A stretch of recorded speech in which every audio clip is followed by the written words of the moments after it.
Hi guys, it's me, Minecraft Dua Lipa. Do you ever want to play Minecraft, so you play Minecraft, and then suddenly boredom, excruciating pain, and boredom hits you?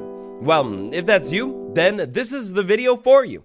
In today's video, we're going to take a look at 35 things you can do in your world if you're bored. Down below, help a friend out, drop something someone else should do in their world, and let's go. This is 1.19 edition, meaning everything has to do with the newest update in some way. First things first, make a boat or something like that, and then head out into your world and explore. If you don't know what to do, finding biomes is a great spot to start.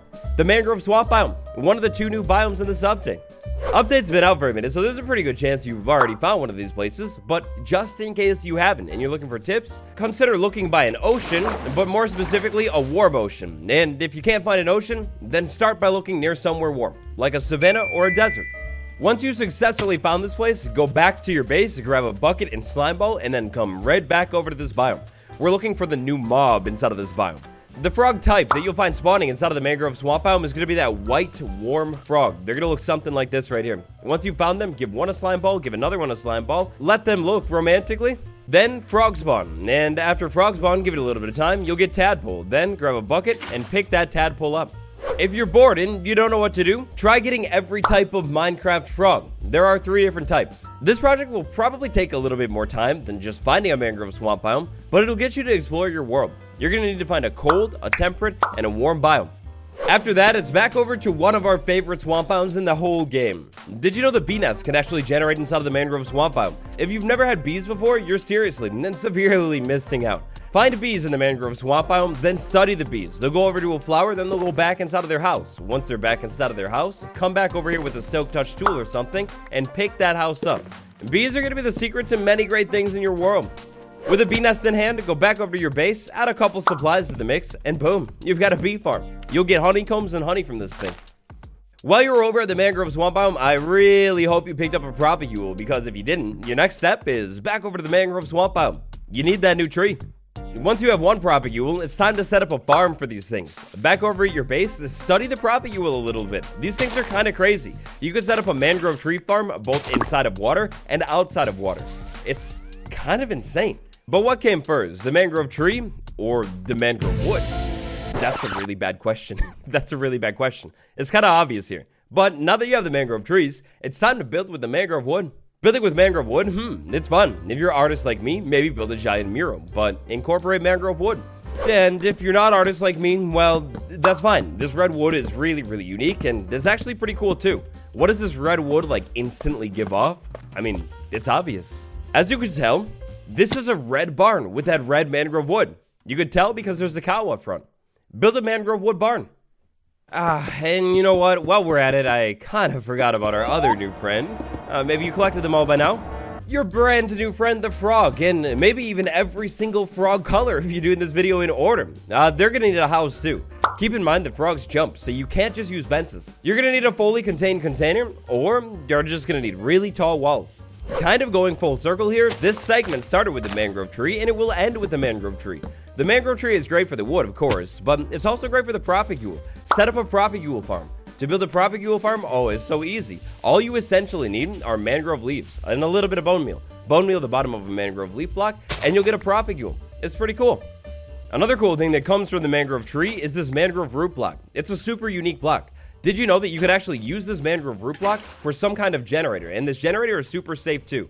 If you put water inside of the mangrove root block, it will not spill out, which means lava plays right there. That's going to flow over and boom, your lava is safe. It will never accidentally turn to obsidian. Speaking of obsidian, next up, let's go to the nether. But before that, have you left a like and did you subscribe? You should check real quick. You'll get good luck. All right, so frog friends, it's go time. You're coming with me to the nether. Inside of the nether, if you get really lucky and you're in the basalt deltas, it's perfect. Right now, everybody knows. Give it a couple years though, and I bet this will be a more secret feature. But bring the frog over to the nether, show them the baby magma cube, let them eat it, and you get frog light. Set up a frog light farm. Working with the terrain itself here in this biome, it might be a little bit tricky, so Java pro tip, consider going up to the nether ceiling and then setting it up there. We've gone through 10 different things you could do already. If you're really pro, maybe you've done them all. It's time we get a little bit more deep though, and a lot more dark. This video was technically designed with survival mode in mind, but this next one? I mean, I guess technically it applies to every biome. The deep dark biome, the second new biome in this update, you're gonna need to find one. You could definitely cheat like I just did and use commands to locate the biome, or you could grind it out in survival and actually find this thing. If you're looking for the deep dark biome, try looking deep and and try looking dark too. It's gonna be under Y0. Once you've found this place, oh boy, you're in for a treat. You make your way down into the deep dark biome and you're relatively safe. No mobs should spawn in the deep dark biome. Now, deep dark biome being really deep and really dark, you might be able to find some nice bonuses here, but this time we're concerned about the skulk blocks. The skulk blocks are super interesting, very unique. If you want to pick them up, which is the next thing you could do if you're bored, you're gonna need something like my cheap hoe right here. With Silk Touch on your hoe, you'll be able to actually mine these blocks and pick them up. If you're looking for every skulk block, you've got 5 that you need to keep your eyes out for. The normal one and the vein, those are pretty common. They'll be everywhere. The sensor, the catalyst, and the shrieker, those are less common though. Carefully move around through the deep dark biome and look for these things. If you can't see a shrieker, well, then listen, because a shrieker might know you're nearby. This will be a relatively safe job until you find a shrieker. The shrieker is really the only thing you're gonna need to watch out for. Be careful. These things like to scream, and when they scream, it gets dark in the warden. So, yeah, maybe just don't stand on this thing. You should be good. Now, the skulk catalyst is pretty useful. If you're resourceful, you could definitely set up some kind of a skulk farm. If you take mobs out near a skulk catalyst, it will actually spread skulk blocks. With a skulk block spreading, you'll have infinite skulk sensors, shriekers, and of course, those normal skulk blocks too. And now that you're farming these skulk blocks, the fun has really just begun. It's redstone contraption time. With just a few items, it's actually possible to set up some really interesting redstone contraptions. Like, for example, wireless redstone. If you're farming the skulk, you practically have infinite skulk. Another fun thing to do could be maybe try and design a build almost entirely, or at least mainly, out of skulk. These are a couple different skulk shrieker builds that I talked about in my Everything series episode on the skulk shrieker. If you're into stuff like this, or just knowing everything, then check out that video after this one. I'll leave a card on screen. I'm gonna go ahead and assume that if you're bored in your world, you've probably already done a lot of things, like get really good armor. If you're already bored in your world and you haven't done those things, just maybe start a new world. Either way, for this next one, you need to get geared up because it's getting dangerous. Down in the deep dark biome, there's a big structure. You definitely have heard of it. And this big structure, not only is it big, but it's also Minecraft's most dangerous structure ever. If you've already done everything in the video so far, or at least most of them, it's ancient city time. Definitely. So just like with those skulk builds, I've got a completely different video on actually locating the ancient city, but long story short, find a mountain, dig straight down, maybe you're lucky. Now the ancient city, you need to be careful here. There's the warden. The warden is a big problem inside of this city, but there's also loot. But really, I recommend of 1, being careful and a lot more quiet than me, but 2, explore the ancient city. This place is really cool. There's nothing like it. The structure is super detailed. Before you just grab the loot and leave the city, take a look around. You might get some build inspiration from this place. It's pretty sweet.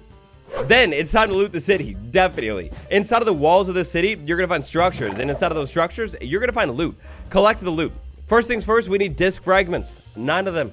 With 9 disc fragments and a crafting table, you'll be able to craft the brand new music disc added in 1.19. That's definitely a trophy. It kind of shows off that you've done the ancient city and checked it out. Now, if you had a jukebox, you could actually listen to this thing too. So maybe go mining next and find some diamonds. But that's actually not the only thing you need to be looking for. Inside of the ancient city, echo shards. Echo shards can be found inside of the containers. You're gonna need 4 echo shards, and you're gonna need a compass. But seriously, be careful. It's 4 echo shards, right? Oh, no. It's more echo shards. It's 8 echo shards. Find your shards and craft that compass. You'll always be able to find where you died. For unique ancient city loot, there is one more. This final thing is probably the best thing out of all of them. For this one, you're gonna need to get a little bit lucky. We're looking for a specific enchantment or enchantments. The name of the game for this one is gonna be Swift Sneak. Swift Sneak 1, 2, or ideally 3. Find Swift Sneak 3 and put it on your likings, and then get out of here. Hey, you know what? If we're gonna talk about enchantments, mending, of course. If you haven't yet, it's time to get mending on every single piece of equipment in your survival world, including that hoe. Now, while you were exploring that ancient city, if you weren't quiet, there's a good chance you accidentally popped a warden in or 2. the first thing to do with the warden is to well, actually not meet the warden. But if your luck isn't so great and you accidentally already kind of have met the warden, then the thing you're going to want to do is actually escape the warden and actually survive too. Ender pearls are the big key to that one. The ancient city is pretty big and open. You could definitely use that to your advantage. If you do summon in a warden, throw an ender pearl to the other side of the city and then try and be a little bit more quiet. On the other hand, if you're completely insane and up for a challenge, find a warden and keep the warden. But maybe not even just keep the warden, like find the warden, move it over to your base, give it a name tag, and trap the warden. You can make the warden your best friend ever with a couple cleverly placed blocks. On the other hand, if you're into the risk but not really into the friend making, you could consider farming the warden. Set up a farm around a naturally generated Skull Shrieker and farm the warden for infinite catalyst. Now, setting up this farm, it's going to be a little bit tricky and time consuming.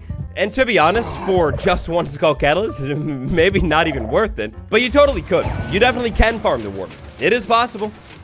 Back over inside of the ancient city, now we're headed for that thing. Reinforced Deep Slate is a brand new mysterious block added in the 1.19 update. You can't get it in survival, but you can definitely mine it in survival. Now this stuff mines slow. This is going to take a long time. But good news, you're bored in your world, you don't know what to do at all. Well, you go ahead and find this stuff with maybe your like netherite pickaxe, maybe get some efficiency or something. But you go ahead and find this stuff in your world and just sit here and mine it.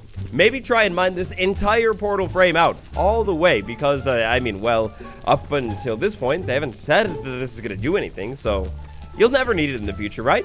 You definitely won't regret this. Go ahead and give it a lot of time, and eventually the block will break.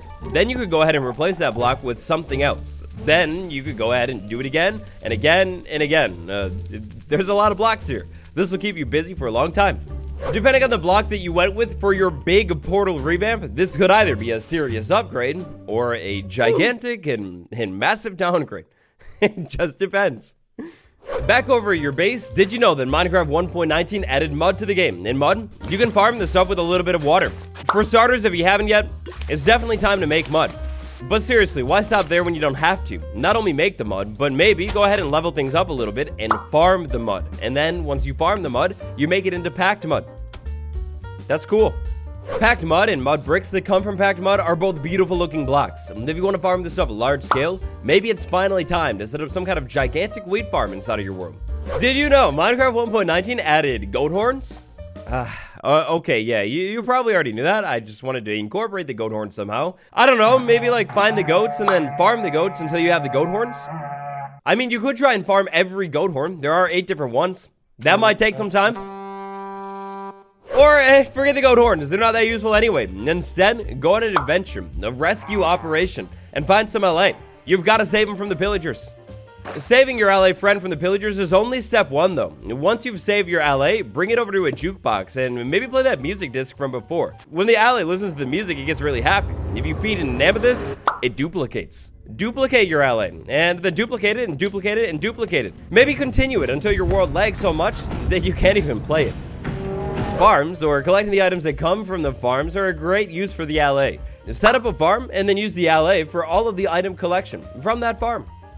Now it's advancement time. There are a lot of 1.19 advancements, including one for getting a tadpole, one for having every frog on a leash at the same time, and for having all of the frog lights. You should probably get all of the 1.19 advancements. I warn you, this next one is really only for the truly determined. Minecraft 1.19 added new splash texts. The new splash texts that were added are right here. There's 7 of them total. Try reloading your game like a million times until you've seen every single one of these splash texts. And here we are, number 35. If you made it to this point, you are literally my best friend. Thank you. I appreciate you. The final thing that you do in 1.19, if you haven't yet, is of course, chest boat. A sweet chest boat. There are 7 different types of chest boat in the game in Minecraft 1.19. Have you seen them all? Or maybe even more importantly, have you sat in every single chest boat? If you haven't, you're really missing out on life. It's time to craft every single chest boat, but don't stop there. There's also time to take a seat in every single chest boat in the entire game.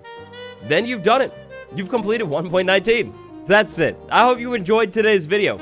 I don't know how we ended up with 37. I guess I lost track, but I still hope you enjoyed. Like and subscribe for more. If you haven't yet, contribute to the cause. Drop one more thing down in the comments below that you could do in 1.19 to kill time. I'm gonna go ahead and leave my 1.19 playlist on the end card for you. If you're into all things 1.19, check that thing out. This has been me, Waddles. Thank you again for watching. I will see you all tomorrow. Goodbye, everyone.